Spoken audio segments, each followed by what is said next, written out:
Hey guys, Chris Groh here on this beautiful fall day, out here fishing, jacking on a bunch of fish. We've seemed to locate a pretty good school of bass here. The thing that I want to try to do now is that we're settled down, we're spot locked on some fish. I want to break out the old football head jig, and I'm going to show you guys how to kind of probe these little rock piles here and possibly catch the bigger fish out of the school today. First things first, guys, when you're about to do some football head fishing is you got to pick your football head. Me personally, there's a ton on the market. I like Dirty Heads tour level football jig. Then you got to put together a trailer. I do something a little bit different with mine here. I'm sticking with Berkley products. I take good old fashioned Berkley chigger craw, and what I do is I cut off about a ½ inch off of it. You know, simple. Discard it, use it as a trailer later. But I've got the Berkley, power bait in this. And what I like to do is I slide this up the shank of the hook. Simple. Put it up on my keeper, and I leave it there. It's working as a kind of a stopper. Then, this being new on the market here, this is the Power Bait Max Scent. This is a meaty chunk. This is in watermelon. Really, really like this trailer. Very, very good in the fall. Kind of a finesse movement, doesn't move as much, but this has the Max Scent flavor in it. And what that little chigger craw does on the front there is stop this. So what I do is flip it over from a dressing. And what I like to do is I take the meatier side, poke all the way through, and it seems to work out just perfect. Hits against that chigger craw and lays perfectly flat. Rest that jig in front. You got yourself some fall smallmouth candy there for you guys. Well, definitely when you start to locate these bass, we got the rock pile, we know the fish are out here. Definitely the football head jig is presenting a bigger profile, bigger crawfish type meal. What I like to do is I like to keep it glued to the bottom, especially in these aspects, because this is what they're looking for. They're hovering the bottom looking for crayfish.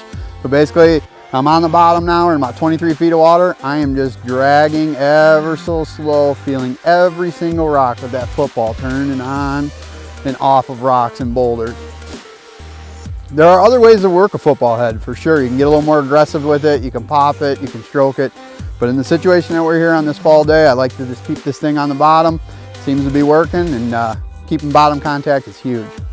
This is a Abu Garcia Fantasita Premier. This is a 7.3 heavy fast. The reason I like the heavy fast rod is the fact that I'm fishing quite a bit of distance out there with those fish, and I like to be able to have this stronger power rod to, to be able to put that hook right where it's supposed to be and land those fish.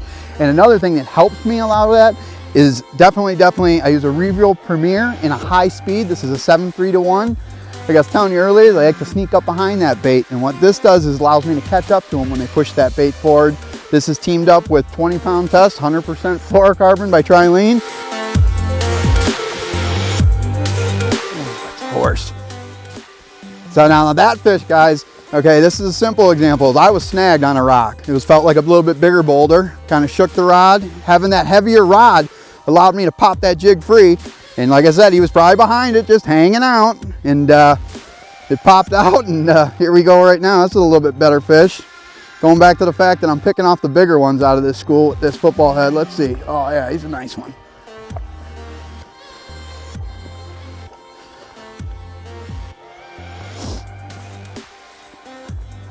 One of the things really nice about this football head is the hook. The tour level hook's really, really strong. I could boat flop them, but we're not gonna today. Be nice to these fish. Come here.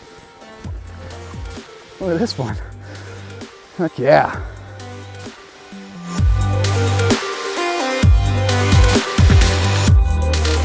What these bass like to do in these rocks and these crevices, some of the boulders, is they like to sneak up behind it, just like any predator sneaking up on its prey.